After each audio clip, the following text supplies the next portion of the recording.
A well-known verse quotes the words of the Lord Jesus that in Matthew 26:41, when he said to his disciples, "Watch and pray, lest you enter into temptation.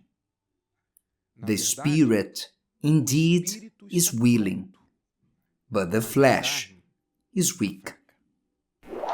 Jesus said this in the context of the Garden of Gethsemane, when he took some of the disciples to follow him in the moment known in the life of the Lord Jesus as his agony, because it was on the night that he was betrayed and arrested, the night prior to his crucifixion.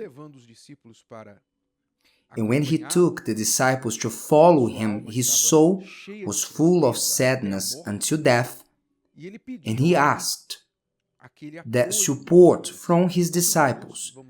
Let's remember that the Lord Jesus was here in flesh, was here as a man, and he felt the tension of everything that was about to happen, not only in the physical but in the spiritual realm. It was a battle that was about to occur that night. Then he told his disciples, "Stay here and watch with me, because my soul is exceedingly sorrowful even to death. Stay here with me." So the disciples were supposed to be there watching over him. But when Jesus went a little bit further and coming back, the disciples were sleeping. And in one of these occasions was when Jesus said, "Could you not watch with me 1 hour? 1 hour, in other words. You couldn't do not even this little, not even a little for me?" And he amended, "Watch and pray, lest you enter into temptation. The spirit indeed is willing, but the flesh is weak."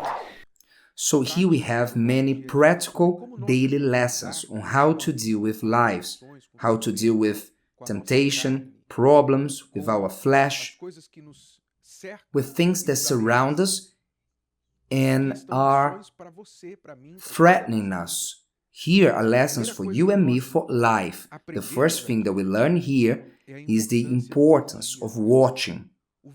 Watching, along with praying, which strategically is placed before praying, speaks about a necessity to be ready, like a guard, like a watchman who is guarding something. He needs constant attention. We also must keep our spirits like this, in constant state of watching concerning spiritual attacks. He said, "Watch and pray, lest you enter into temptation," which means temptation is sly. At all times we are tempted, whether with the eyes or bad thoughts, on the place where we are, the environment we are, through the heart, through having a feeling towards somebody. We are all surrounded by temptation. Even in moments of peace, we are tempted. We recently spoke how in the time of peace, 40 years of peace, in the times of Gideon, right before the times of Gideon, was when people being complacent with their calmness, prosperity, ended up serving other gods. In complacency, in abundance, they make up ideas, bad ideas. This happens to rich people, not only with rich people, poor ones too, but usually poor people have to worry about what they will eat. And this is good in a way because they have their mind full with what they will eat, how they will pay their bills. But the rich ones, at times, because they have willingness, because all that they want their money can buy, and they don't need to work. And then complacency comes, and having a lot of money at their disposal, ideas come. What will I do with this money? What will I do with my time? And then problems come. And temptation presents itself like this. Even in moments of peace, we are at risk. Much more in the times of war. So he taught us, watch and pray lest you enter into temptation. Have you been tempted? Do you have a recurring thought that comes to your mind like, do this or do that? Are you being tempted? Are you being tempted to betray, to commit adultery, sins, theft, to join a scam, to make easy money? Are you being tempted to have grudges against someone who did something against you? Are you being tempted? So here is the solution. Watch and pray. You have to watch over these attacks against you, these temptations that are coming against you, and pray about it. Watch that you may not lower your guard and give in to your feelings, to the thoughts that they come, the bad ones that they come, and pray that God may cleanse your heart, may remove that from your life, that you may be away from the spirit that works in the sons of disobedience that we spoke in the previous message. Pray to tie up this spirit that is trying to deceive you. Watch, which is the work of the mind, of the spirit, and also to pray, along with watching, which is also the work of the spirit. And he warns, watch and pray lest you enter into temptation. The spirit indeed is willing, but the flesh is weak. Here, Jesus spoke about this dynamic that there is between our spirit and flesh. He said that the flesh, being weak, when the spirit of the person also is weak, the spirit subject to the flesh. What Jesus was telling the disciples is that they were not watching, so they were giving in to their flesh, which naturally was tired.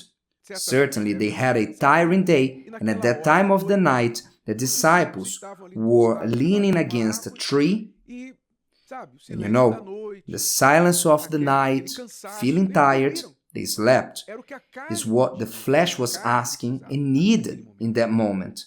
But the spirit knew better. Come on, Jesus is anguished.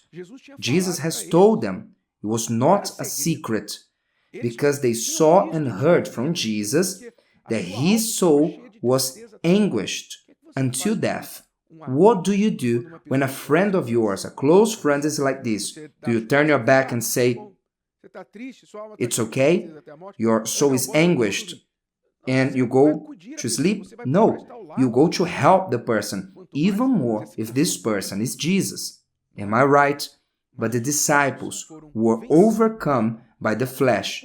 Why? Because their spirit was subject to the flesh. And this is what you must understand about this dynamic between flesh and spirit. The flesh is weak.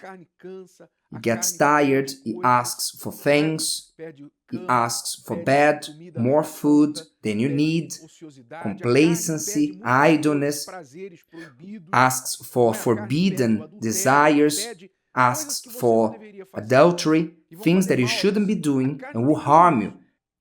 Flesh has all this. That's why God gave us a spirit to have dominion over our flesh and not to be dominated by the flesh. This is the message of the Lord Jesus. And now you understand why it's so important for your spirit to be ready, to be strong. And if it is not, you must change it. And God gives this possibility to change your spirit. He says In his words, I'll put a new spirit within you. If your spirit has been weak, subject to your flesh, to all that you suffer with, and then you end up falling into these temptations, you must strengthen your spirit. Maybe you are going to gym to strengthen your body. Great, health is good. But what are you doing to strengthen your spirit, which is the captain of your body and soul? If today's video helped you and you know someone that could benefit from it, share it with them, and if you haven't subscribed to the channel, you may do so now. See you later.